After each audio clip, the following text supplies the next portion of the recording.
Swing! Yeah. Hello, everyone, and welcome to a Mere Mortals Musing episode. You've got Kyron here. Juan in the other corner, smashing down the water. On the other voice, smashing down the water. Good. And today is a Musings, as I just mentioned, deep conversations with a light-hearted touch. Philosophizing in the park. Philosophizing in the park. I've actually started adding that to the tagline. Who said this? It was Peter. It was Peter. Yeah, he said it on the Discord because he was like, that was one of the reasons I enjoyed choosing in. And I never really thought about that, but it is a little bit of 100%, philosophizing in the park. And it really ties in with the deep conversations with a light-hearted touch. Philosophizing is deep, and then the park, it's fun. It's like a light touch. That's true. That is true. There we go. Today, we're going to be talking about, I've titled this one, The Wastage of Work. The wastage of work. Yeah. Cool. So we're going to be talking about jobs. We're going to be talking about... There's going to be very interesting... So I think there's some parts of it that I think we're going to agree, and there's some parts we're going to disagree for sure. 100%. Yep. So I want to add a caveat here, because this is definitely one that could annoy people more, especially my point of view, which I think is maybe a bit more out there than most people's, which is all of this is couched from an Aussie point of view. So here, it's couched from a white Aussie well-off male point of view. Oh shit! I think you got to this is like one of those where it's like you got to call out that yes, the reality is that if you're the number is there's 53% of people in the world who live in an aristocratic or authoritarian government. Mm. And I'm going to say most of those people probably don't have the same amount of choices and possibilities that we have. So we realize that this comes from a particular perspective. 100%. So shut the fuck up if you are going to tell us that we're like, oh, we don't know your privilege. We know our privileges. Yeah, that's right. We get that. This is, I would say this is being directed to the middle-class Australians who are working in, the city. That's sort of who I have in mind when I mention a bunch of these, because a lot of this has actually been informed by you talking to your workmates, and you're trying to talk about what I'm up to, and most of them just can't understand it. Yeah, they don't get what's going on. They don't get that choice. Yeah. So and also that there is the welfare system here is pretty good. So if you want to sort of check out here, if you don't want to work, you can. You have to pay for that in certain other ways. Like you might have to lie to the Centrelink place to say no. But no, you could straight up just not work and be supported. Yeah, for sure. But once again, there's costs associated to that and whatnot. Yeah. So why did this come up? I think it's just because we've been having this conversation off and on for a couple of years now, I think, related to jobs, and it came up the other day when we had some friends over and we were just chatting, and that one was related to, I guess, it was more like money and career, and then it sort of got into the job realm. Yeah. So should I just go with my little spiel, and then we'll is there anything you want to add at the start? Going to your spiel, there is a story that I just heard from incredibly recently, which might frame this conversation as well. Yeah. But I'll hear your spiel first. Okay, I've got a good spiel. Okay. So my problem with jobs ties in my problem with continual growth. There seems to be a thing where it's like we always need to grow. We always need to be doing better, more stuff, more things, etc., etc. So I feel there's a bit of a force behind that, which is pushing it forward, and it's not really something that a lot of people consider. And so this is it's essential. I can't do without it. It's like a blinding desire, sightless groping. What will I do if I don't have a job? And I think that's a detrimental thing to be thinking. I think it limits you in many ways. So this is just to me sort of justifying this. So I sort of feel why might you not need a job? I sort of feel we've reached the point of not just diminishing returns, i.e. the more money you make, now you have to pay more of that money to tax. But what's it called when you hit the point of diminishing returns, as in you're still putting in effort, but it's becoming smaller and smaller.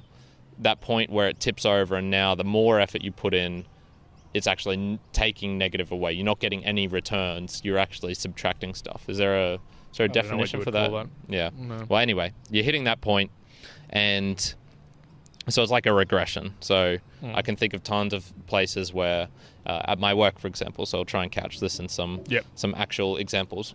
Where I used to work in the mining engineering, I did design stuff on, it was called Mindscape, and it was just lots of drawings and designs. Yep. Now, I could try and anticipate what's going to happen in the future, and sometimes you'd get asked to do this. Hey, this digger's going to be doing it at this rate. We need to know where it's going to go. Can you have some extra designs designed up for this? Yep. I'll be like, okay. And then they'll be, but we're not sure about this thing, this one parameter. So can you do, 3 or 4 variations of it? It's like, okay, I can do that. Mm-hmm. Now, the thing would be, there was plenty of times in my work where usually on a Friday afternoon, all the bosses go home. You're sort of free to work on what you want. And they'd give us some projects and whatnot, but you wouldn't always want to do your project, or you maybe you're waiting on other people, the classic work BS. And so I could do more design work, but it's actually the more design work I do, like the more possibilities I'm trying to keep in my mind, the worse my decision making gets in regards to what actually would be like the optimal design for this thing. And so I found that there would be days where it's like the best thing for me to do is not to do any work, because the more I do, like the shittier everything gets. Yeah, I understand. Yep. Yeah. So I sort of feel like that comes in a lot into work situations. So I'm wondering what if we had a subtle shift in collective consciousness to slow down and remove rework. I hate rework. I had to do redesigns all the time. And wastage for a year. I call this the Chiron cutback. Okay, so, Chiron cutback. So imagine this, like an exercise for those people at home. Think of the most useless 1 hour of your day. What would that 1 hour be? Talking to Chiron about jobs. Fuck off. Get out of here. No, it'd probably be currently my 1 hour. So let's just say on a Wednesday. It's typical day during the week. I'd just be playing Agario for an hour. Okay. That'd be my like most wasted time. Okay. Useless hour. That would be the most useless hour. The most useless hour. That would be the most useless hour. Okay. So I think for most people, they would say it's probably like meetings or driving or something stupid at work, maybe even keeping up a friendship with someone annoying, etc., etc. I have the feeling that how many people do you think really enjoy their jobs? This would be a good and question. this is an interesting question. How many? Not many. I would say very, very low. It's a very low number. Yeah, and that's why I would assume most people would be like, what's the most useless hour? It's going to be something work related. So maybe they enjoy parts of their work. I think the wording useless, I don't think would come the connotation of work. I think they would feel like the most boring, like name an hour of most boring. Okay. I had to do this meeting. All right. Useless though, I think that would go to. I think that would be more akin to traveling. Like, had useless public transport, something like that. That may be more the default view, I think, rather than a work thing. All right. Boring's a good one as well. Because boring sort of. Boring might be like, I had to do this 1 hour meeting, had to do this training. I didn't want to do. Sure, I could would imagine that be for you? What would be the most boring? The 1 hour game of Agario.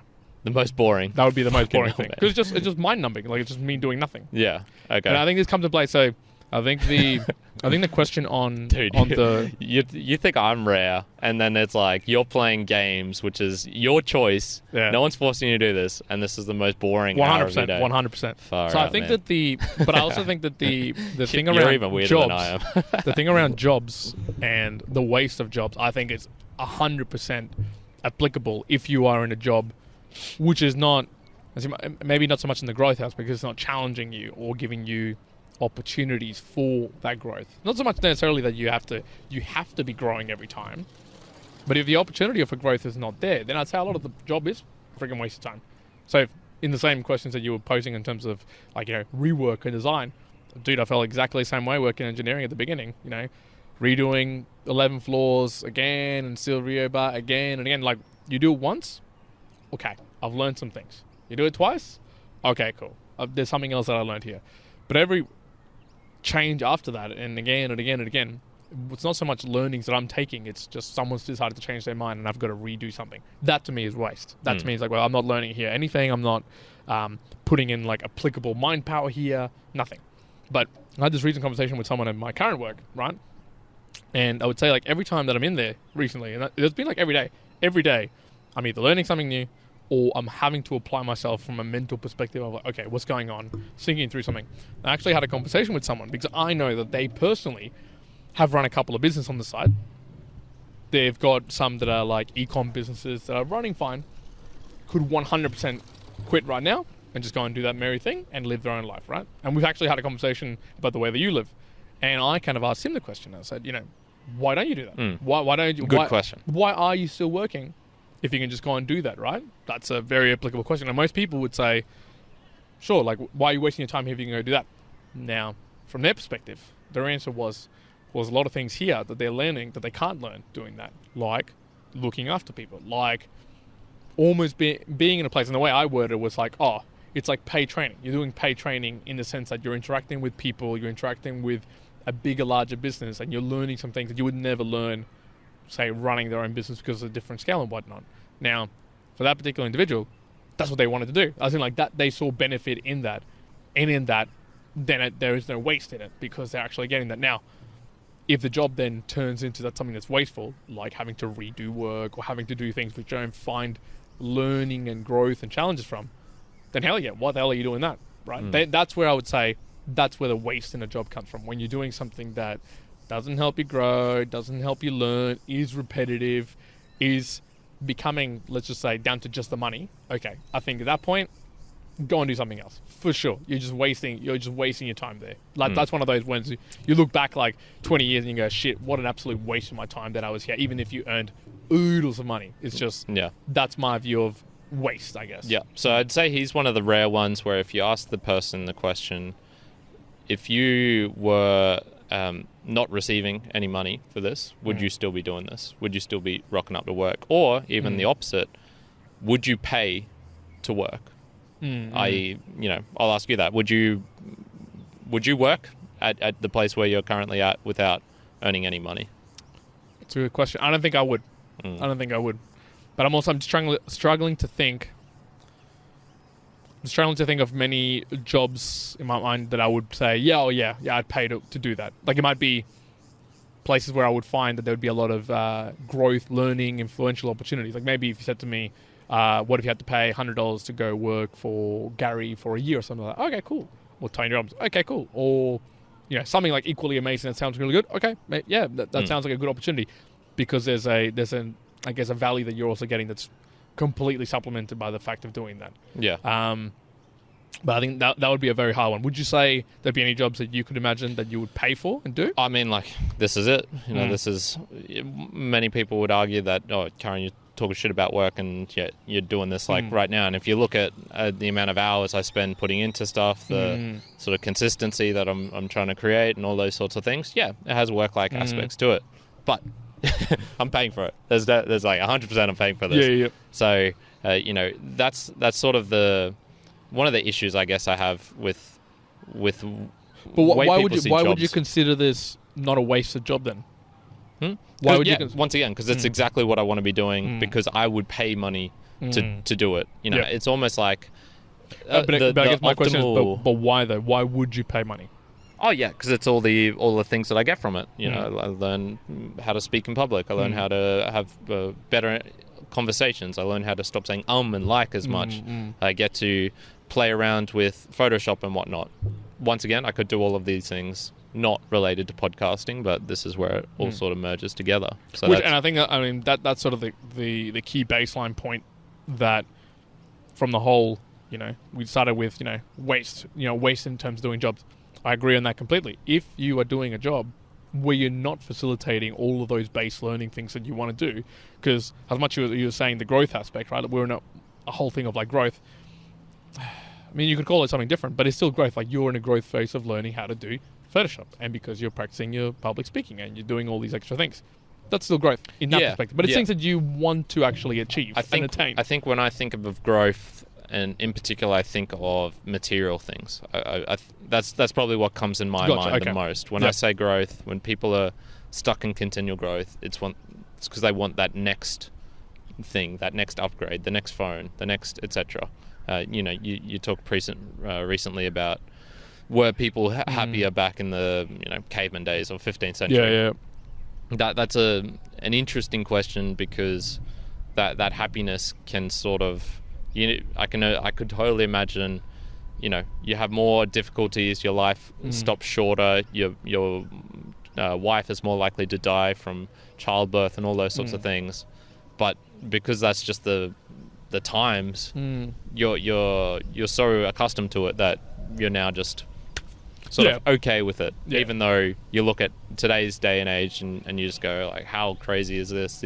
These people live for ages, they've got access to all the food they want, they don't have to, etc., etc. Yeah, another thing that just stumbled on my mind as well is with jobs in particular, and maybe even knowing if it's going to be a waste of time even before you get into it. Like say with podcasting, and again the question could be asked of us, is it wasting time?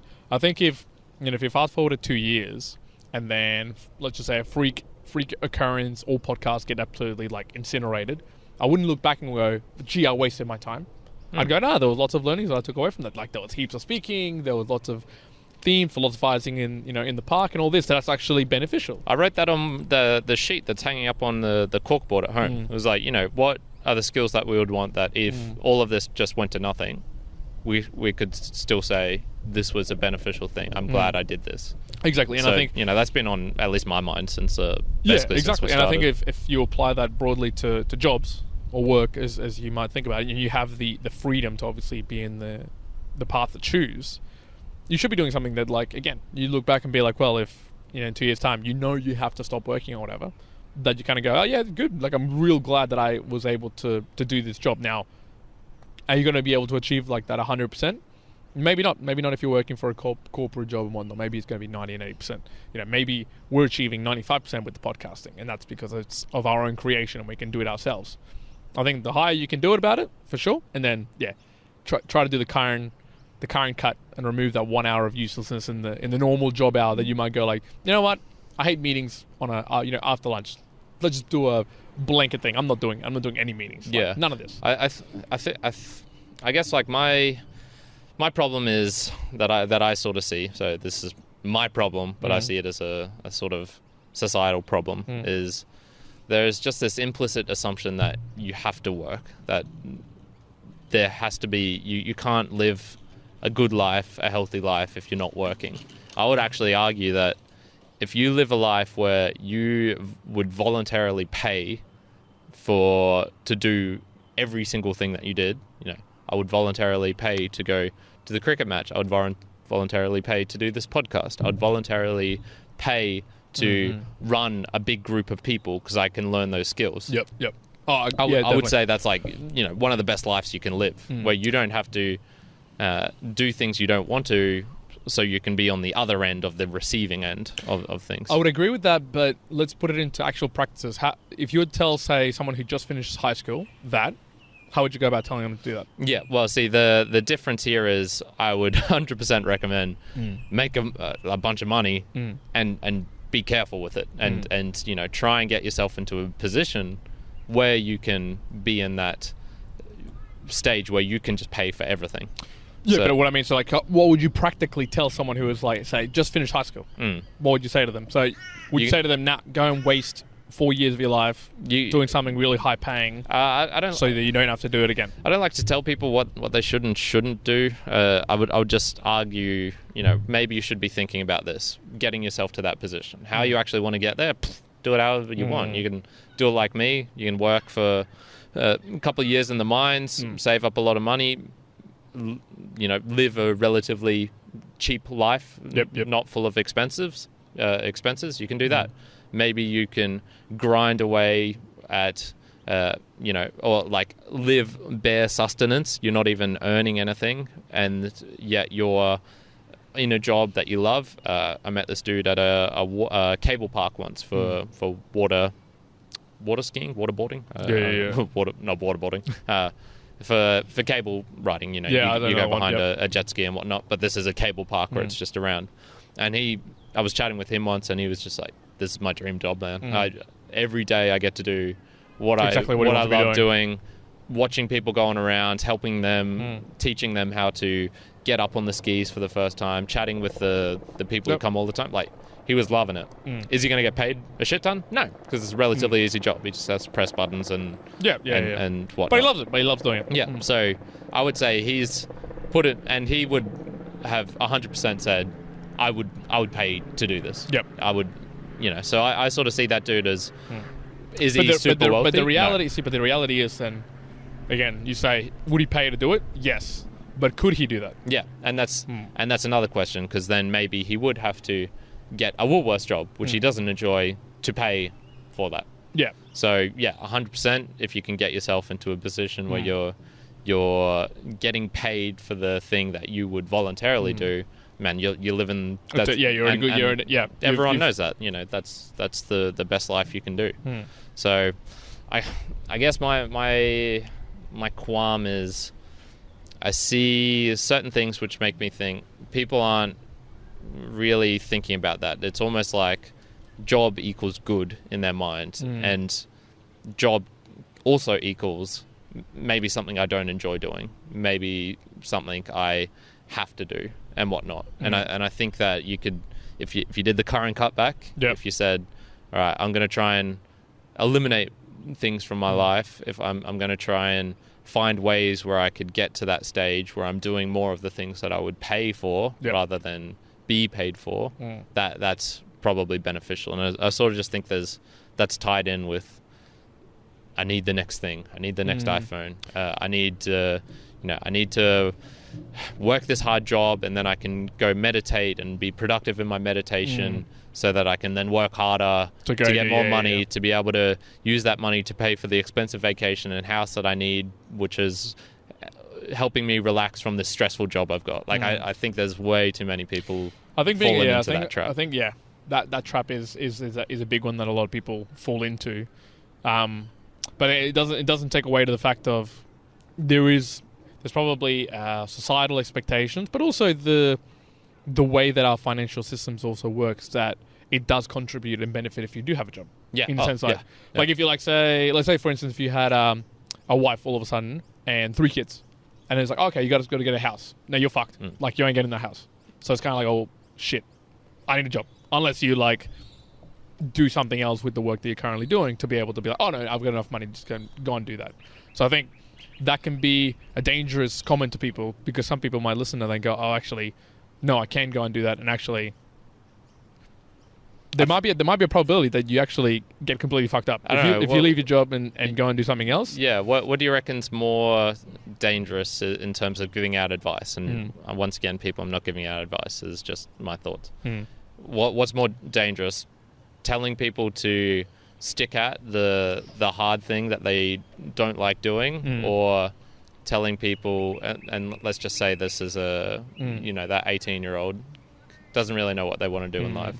What's the more beneficial, or what's the more dangerous advice? Telling them to risk it and to try and find more of those things they'd pay for and go more down that route, versus let's be more realistic, let's think more in the moment, you want to save up money, etc. You're going to have to work hard, you're going to have to do things you don't like to do. I don't know. Yeah, honestly, I don't know. Yeah, I was trying to think. I'm like trying to think both ways. Like, what's going to be about? I think it's kind of like 50-50. Like, either way you go down the path, there is risk and value on both sides. Yeah. Like, as you say, you could go down the path of that mentality of, look, you should just focus on doing the things you love. Don't waste your time. There's risk involved in that, of course, but there's risk involved in the other side. If you want to go down the path of... There's risk everywhere. You want to become a lawyer, you want to become a real big-time lawyer, and you make all this money and you do all these things, there's risk that you might end up, 10 years down the track, go, oh shit, I never wanted to do this in the first place. Yeah. So I think each person has to maybe try to understand that as well. And I reckon understand themselves. That's the key one. Because my temperament is definitely, I don't want to be told what to do. I hate being told this is this thing and you can only do it this way. Yep. Which is funny, because I really excelled at school, which is really, you're told what to do. But I think there's part of me that really can just do things and be like, oh, you want it this way? All right, I'll do it this way, as long as I know the rules. But when the rules change, for me to get a promotion at my old work, I probably would have had to have made friends in these places, and then they can do, put in a good word for me here, and I'm like, okay, so it's not based on merit, it's based on who you know. I don't like playing that game. That's a bullshit game. See, well, with the opposite scale, like, I don't mind playing the game, because I know how to play the game in all multitudes of it, but I'm more in the level of that kind of mentality of, you kind of dream yes, let's say one day you're like, oh yeah, I want to retire, or when I'm 45, I want to be sailing in a boat and be doing all those things, and just being realistic and what you actually want to be doing, like are you actually, and what would you want to be doing? And in a similar sense, like me, and again, talking to someone at work the other day about this, it was that kind of mentality of like, people think like, oh, retirement, what? Dude, I don't think I'd ever think about retirement in my life. Like, that to me sounds incredibly, dreadfully boring. Yeah. Like, and I think I was saying to someone else, we're saying to Nathan, right? Like, if you had a 10-time multiple in your expenses and whatnot, it's like kind of like, I wouldn't even know what to spend it on. But I could also, in a similar mindset, be like, if someone told me like, oh, just have all the money you want and just be on an island, dude, I'd be bored in days. I'd be like, nah, I want to go back to doing something. Yeah, well, that's so there's two things that jumped out there. First, a big side note. I actually got called wise the other day because I said I was to one of your work colleagues. I was like, I've been trying to explain this for a while. I've come to the point where I think it's just easiest to say I'm semi-retired. I don't have to do work, but people understand that. But they will also understand that, I still need money in this. Like, I haven't checked out of the financial system. I haven't checked out of life. Like, I'm still doing the shit that I love to do. Yep. But also acknowledging there are work-like aspects to it. So that was weird. That was the first time I've been wise. I'm very wise. Wise man. The other was, you've heard of that parable before, like the story where it's like, a businessman goes to Mexico and there's a guy on the beach with a boat and he's talking to him and he's says, Jose, what are you doing all day? What do you do with your life? And Jose's like, I wake up in the morning, I eat some breakfast with my wife, I'll maybe read the newspaper for a while, I'll go down to the beach, I'll go out and do some fishing, maybe a couple of fish, bring them home to my wife, she cooks them. That's what I do for my life, and then the businessman's but how do why don't you have work? Why don't you how are you going to pay for this? Like, where do you get the money to pay for the etc.?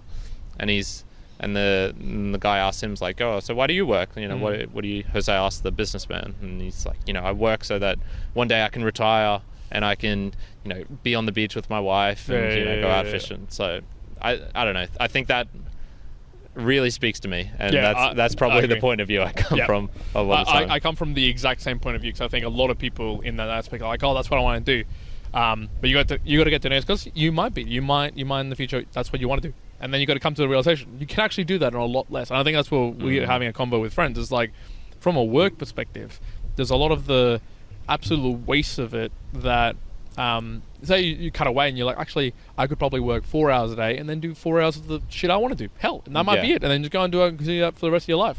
That's why I want the current cutback, just a year for everyone to sort of like take a step back, see what they can remove rather than add to their life. I think that, and remove those wastage parts, remove those parts where, oh, you know what, I'm paying for this thing that's super expensive, where if I just work that 10% less, I wouldn't need to spend that extra 10% money on this thing. Now, granted, work doesn't work like that, and nowadays, hopefully that'll change in the future more with gig economy and correct. being able to work to the minute, to the hour, rather than being paid fortnightly or monthly or whatever it is.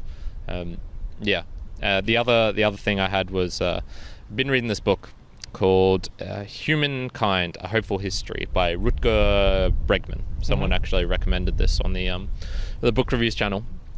And here's a little quote from you. So he was talking about why humanity turned to farming from back in the day when we were hunter-gatherers. And he said, we'd evolved to gather berries and chill out, and now our lives were filled with hard, heavy labor. And I just went, yes. I think that gets to my point, really. Like, you don't need to do the hard, heavy labor and then relax. Like, use the benefits of that to relax even harder. Oh, 100%. When you could just chill out, gather some berries, and maybe not need to. Well, life became a hell of a lot harder when we went through the agricultural revolution for most people. But in saying that, the reason why it got harder is because we formed larger communities which had to feed more people. Yeah. Sure, and that's the thing as well. Got to be careful of saying, because yes, you can just chill and do berries, but you will also contribute very little to the world for the majority of part. And I think, and this is where I think I don't have this view, but I could imagine people having this view and being like, "Wow, Karen, how selfish of you!" Yeah, exactly. Like, you're only looking after yourself. What about humanity in general? I would. I have no play in that space. Yeah, but I could see people thinking that. I somewhat agree with that. But then I would say yes, but I've put in my dues, and I'm not relying on anyone else's taxes to pay. You could say yes for the roads, yes for the. I'm not getting a direct payment, for example, from the government to fund my lifestyle. No, all of my lifestyle is self-funded. Like I'm doing it all on my own. Oh, but I think it's less. I think it's less a payment. I think some people have a problem with the selfish view that you're just doing things only for yourself. Yeah, and maybe that needs to change though, because another thing that's coming up, in especially with related to technology, AI is going to take out all our jobs, and I think the people are like, but what are all the truck drivers going to do if their jobs get taken? I'm sort of celebrating. I'm like, hell yeah, that's an amazing thing. We just need to make sure that they're being compensated for. Do something else. Make sure they don't fall by the wayside. Make sure that all that money doesn't go into one person's hand, and we now have our first trillionaire.